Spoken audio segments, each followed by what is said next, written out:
आसिफ भाई आप सुन लीजिए, पहला तो जो उन्होंने कहा था मैं उस पर टिप्पणी करने के बाद अब आगे बढ़ता हूं। 14,580 शिक्षकों की भर्ती का हम प्रक्रिया प्रारंभ कर रहे हैं। पिछले 5 दिन पहले जैसे ही मुख्यमंत्री जी के संज्ञान में ये बात आई कि उनकी भर्ती अब तक संपूर्ण नहीं हो पाई है, उन्होंने कड़ाई से आदेश दिया और 1 हफ्ते के अंदर कहा कि रिपोर्ट दें और तत्काल उनकी भर्ती प्रारंभ करें। केवल शिक्षकों की भर्ती का मामला नहीं है, हम 6,500 स्वास्थ्य कर्मियों की, जिसमें बड़ी संख्या में डॉक्टर और टेक्नीशियंस हैं, उनकी भर्ती करने जा रहे हैं। 800 पीएससी के लोगों की हम भर्ती करने जा रहे हैं, 400 रेंजर की भर्ती करने जा रहे हैं और 1500 हायर एजुकेशन में भर्ती करने जा रहे हैं। तो हम अपने सीमित साधनों में, और अच्छा मैं अपना दर्द भी बताना चाहूंगा आसिफ जी आपसे कि केंद्र की सरकार रंच मात्र मदद नहीं कर रही है। उपासनी जी आपके पास आ रहा हूँ। बीजेपी की सरकार में भारी मात्रा में नियुक्तियां, जो अभी उस सरकार पे जाने के बाद पुलिस शिक्षक पुलिस की भर्ती जो है वो सारी प्रक्रिया हो गई थी, सारा नियुक्ति हो गया था, सबको इन्होंने रोक दिया। हाईकोर्ट ने आदेश दिया, उसके बाद भी आज तक बढ़ जो हो रहा है कि हमारी नियुक्तियां होगी। एसआई की नियुक्तियां लगभग पूरी हो गई थी, उसको भी इन्होंने रोक दिया। तो इस प्रकार से सारी नियुक्तियों को ये सरकार में आने के बाद पिछली सरकार की सारी कार्रवाइयां पूरी हो गई थी, केवल नियुक्ति आदेश उनको जारी होना था और चुनाव आ गए, आचार संहिता लग गई तो कार्यवाही पूरी नहीं हुई। ये कार्यवाही तक इन्होंने पूरी नहीं की, उनको सारी प्रक्रिया करने के बाद। छत्तीसगढ़ में शिक्षक भर्ती के अभ्यर्थियों ने दी चेतावनी, एफआईआर वापस नहीं होने पर 22 सितंबर को देंगे सामूहिक गिरफ्तारी। 7 सितंबर को प्रदर्शन के बाद अभ्यर्थियों पर दर्ज हुआ था केस। बेरोजगार और बेरोजगारी के मुद्दे पर आजकल छत्तीसगढ़ की सियासत उफान मार रही है। आइए सबसे पहले देखते हैं एक रिपोर्ट।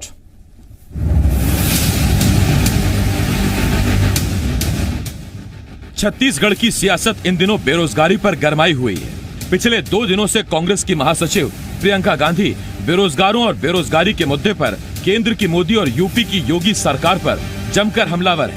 एक तरफ जहां प्रियंका गांधी एक के बाद एक कई ट्वीट कर दोनों सरकारों को निशाने पर ले रही थी, तो उन्हीं के ट्वीट के सहारे छत्तीसगढ़ बीजेपी ने भूपेश सरकार को घेर लिया।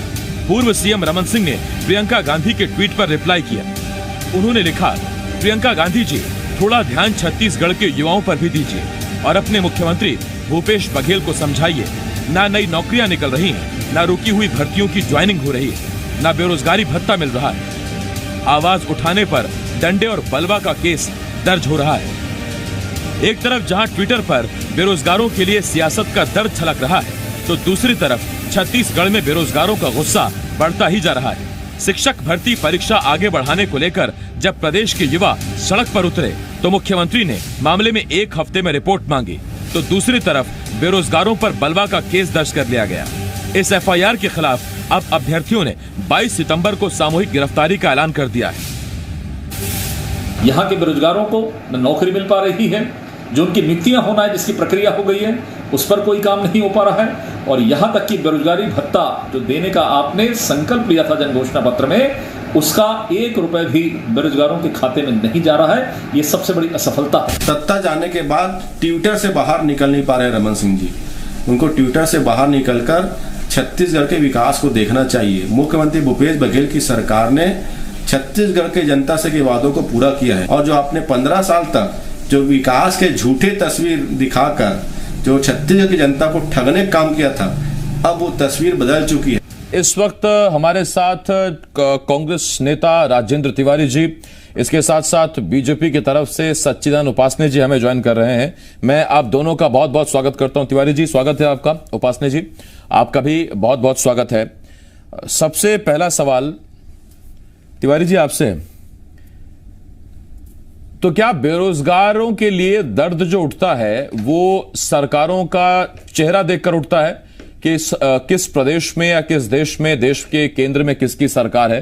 क्योंकि जिन शब्दों का इस्तेमाल प्रियंका गांधी ने मोदी सरकार को घेरने के लिए किया, कमोवेश उन्हीं शब्दों का इस्तेमाल छत्तीसगढ़ बीजेपी आपके खिलाफ कर रही है। लाठियां पड़ रही हैं, नियुक्तियां मांग रहे हैं अगर अभ्यर्थी। तो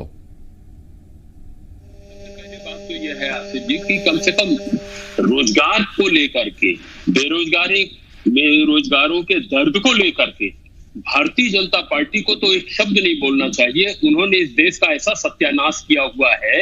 इनका तो वायदा था कि 2 करोड़ लोगों को हर वर्ष रोजगार देंगे, और हालत ये है कि central monitoring for Indian economy की जो रिपोर्ट आई है कोरोना के बाद में, हालत ये थी कि 10 करोड़ से ज्यादा लोग बेरोजगार हो गए। वास्ते जी आपके पास आ रहा हूँ, जितने आंकड़े बताए 14,580 शिक्षक, 6,000 के आसपास नर्सेस, डॉक्टर और जो गिनती बताई तिवारी जी ने, इससे आप संतुष्ट है? बीजेपी संतुष्ट है या आप अभी भी उस पर कायम है कि आपकी का चुनावी वादा था कांग्रेस का कि बेरोजगारों को भत्ता दिया जाएगा, वो सारी मांगे भी पूरी होनी चाहिए? देखिए, आप इनका जन घोषणा पत्र उठाकर पढ़ेंगे, जन घोषणा पत्र में जो गंगा जल हाथ में लेकर उन्होंने घोषित किया था, उसमें ये कहा था कि हम सत्ता में आने के बाद 1 वर्ष के अंदर 50,000 शिक्षकों की भर्ती करेंगे, और 1 वर्ष तो कब का बीत गया। 50,000 शिक्षकों की भर्ती का क्या हुआ? वैसे ही जैसे शराबबंदी का हो गया। ये केवल बड़े बड़े आंकड़े बताकर जो है, आज यदि 15,000 शिक्षक अपनी मांग को लेकर सड़कों पर आते हैं तो पुलिस के डंडों से उनको जो है हटा देते हैं और उसको कहते हैं शाम को कि हम 7 दिन में रिपोर्ट मांगेंगे। आप क्या इतनी आपकी सरकार ये है कि आपके पास रिपोर्ट नहीं है? क्या आपके संज्ञान में नहीं है कि 15,000 आपके 14,000 आपको 50,580 शिक्षकों के लिए आपने खुद नियुक्ति निकाली थी सरकार ने? आप काहे का संज्ञान लेंगे? आप ये कह रहे हैं कि मुख्यमंत्री जी का जब संज्ञान में आया तो बिना संज्ञान के ही अधिकारी विज्ञापन निकाल देते हैं। वो किसी प्रकार मालूम नहीं होता है। 22 तारीख को उनको अंतिम अल्टीमेटम दिया जाता है सरकार को, क्या उस अल्टीमेटम से भी संज्ञान नहीं है मुख्यमंत्री जी का? क्या अधिकारी भी बताते हैं? क्या अखबारों में? उपासनी जी आपका सवाल वाजिब है, लेकिन मेरा भी आपसे एक सवाल है। उपासनी जी, क्या सरकार जाते ही पिछली सरकारों के जितने काम हैं या जितने अधूरी घोषणाएं हैं, क्या उन सबको भूल जाना चाहिए? मुझे याद है 2003 में जब पहली बार आपकी सरकार बनी तो उससे पहले रमन सिंह जो प्रदेश अध्यक्ष के तौर पर तमाम संविदा कर्मचारियों के मंच पर जाते थे और कहते थे कि हम सबसे पहले जब सरकार बनेगी आपका नियमितीकरण कर देंगे। 15 साल की सरकार में आपकी कभी असल जो परमानेंट शिक्षक है उनकी भर्ती नहीं हुई, पहली बार भर्ती होने जा रही है। क्या ये बात ठीक नहीं उपासने साहब? देखिए, शिक्षा कर्मियों के लिए, संस्था के लिए भारतीय जनता पार्टी की सरकार ने अनेक प्रकार के आपके पास आज का शिक्षा कर्मी जो कभी नहीं हुआ वो भारतीय जनता पार्टी की सरकार ने उनके वेतन से लेकर उनकी नियुक्तियों को स्थायित्व देने के हिसाब से सारी बातें जो है माननीय डॉक्टर रमन सिंह जी की सरकार में और सुविधा में भी बहुत से विभागों में उनको स्थायित्व करने का काम जो है भारतीय जनता पार्टी की सरकार में किया गया। इस प्रकार ये नहीं कहा जा सकता कि बीजेपी की सरकार में कुछ नहीं किया गया। बीजेपी की सरकार में भारी मात्रा में नियुक्तियां जो अभी उस सरकार के जाने के बाद पुलिस की भर्ती जो है वो सारी प्रक्रिया हो गई थी, सारी नियुक्ति हो गया था, सबको इन्होंने रोक दिया। हाईकोर्ट ने आदेश दिया, उसके बाद भी आज तक बाहर जो हो रहा है कि हमारी नियुक्तियां हो गई, एसआई की नियुक्तियां लगभग पूरी हो गई थी, उसको भी आज रोक दिया। तो इस प्रकार से सारी नियुक्तियों को ये सरकार में आने के बाद दिल्ली सरकार की सारी कार्रवाइयां पूरी हो गई थी, केवल नियुक्ति आदेश उनको जारी होना था और चुनाव आ गए, आचार संहिता लग गई तो कार्यवाही पूरी नहीं हुई। ये कार्यवाही तक उन्होंने पूरी नहीं की तो सारी प्रक्रिया करने के बाद अब ये इनके ही राज की बात है तो प्रक्रिया पूरी हो गई, और तो उस राज की बात की जो प्रक्रिया पूरी हो गई उसको नहीं किया। अपने ही राज में प्रक्रिया पूरी होने के बाद अब काहे की रिपोर्ट मंगाना है? आपने जो सवाल उठाया उसका जवाब ले लूं उपासने जी, मैं लौटता हूं आपके पास। राजीव जी, मेरा जो आपसे अगला सवाल है वो ये कि चूंकि मामला हजारों युवाओं के भविष्य से, उनकी नौकरी से, उनकी नियुक्ति से जुड़ा हुआ है, अब आप रिपोर्ट मंगा रहे हैं, तब क्या ये बात संज्ञान में नहीं आई जबकि विभाग ने कहा था कि अब 1 साल के लिए हम मेरिट लिस्ट को, हम उस लिस्ट को 1 साल के लिए एक्सटेंड करते हैं, उसकी पात्रता बढ़ाते हैं, 1 साल तक वो और वैलिड होगी। तब जबकि हजारों युवाओं से जुड़ी हुई चीज है, संवेदनशील सरकार के लिए क्या मायने नहीं रखता? अधिकारियों ने क्या विभाग के मंत्री को नहीं बताया, मंत्री ने मुख्यमंत्री को नहीं बताया? 2-3 बातें आपने जो कहा है, बड़ा सटीक प्रश्न पूछा है आसिफ भाई, मगर आपने इसके पहले सच्चिदानंद जी से जो सवाल पूछा था, मैं उस पर तथ्यात्मक बातें और जोड़ देना चाहूंगा आपकी बात के पक्ष में। इन्होंने तो, इनकी सरकार ने तो वायदा किया था कि हम आदिवासियों के प्रत्येक परिवार से एक सदस्य को नौकरी देंगे। 15 साल तक ये श्रीमान जी लोग भर्ती पर रोक लगा करके बैठे हुए थे।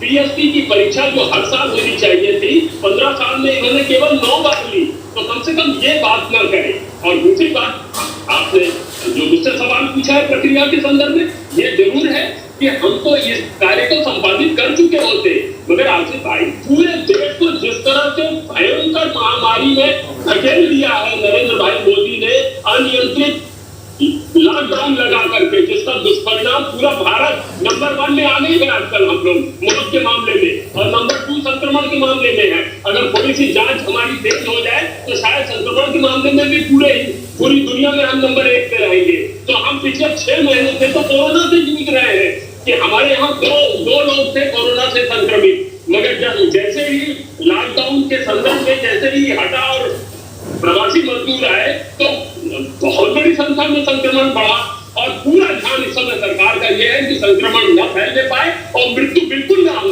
और एक बात और मैं रेखांकित करके कहना चाहूंगा कि भूपेश बघेल जी अत्यंत संवेदनशील मुख्यमंत्री हैं। जितने लोगों को वायदा किया गया है, जिनकी सूची मैंने अभी आपको बताई है, वो व्यक्तिगत दिलचस्पी लेकर के उन लोगों को नौकरी दिलवाएंगे, जिसमें कहीं कोई कोताही नहीं है।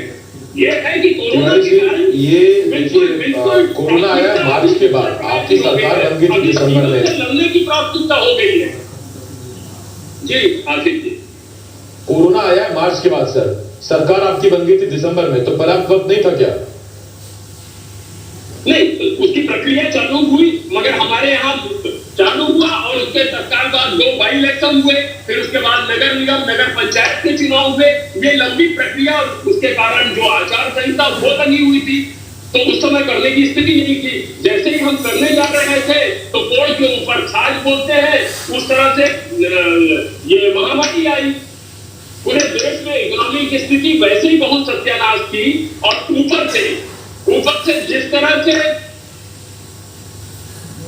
तिवारी जी आपको सुन नहीं पा रहा, और उसके बाद में जब कोरोना आया तो रही सही स्थिति भी खराब हुई। तिवारी जी कि हमको केंद्र सरकार से किसी प्रकार का सहयोग ही नहीं मिल रहा है।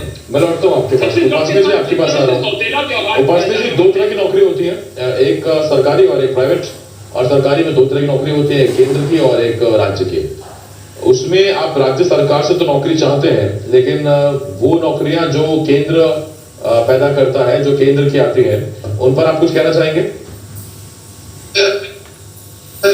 केंद्र तो समय पर विज्ञापन निकाल रहा है, भर्तियां भी कर रहा है लगातार, जो है रेलवे में आप देखिए इतनी बड़ी मात्रा में भर्ती सरकार के आने के बाद लगातार हुई है।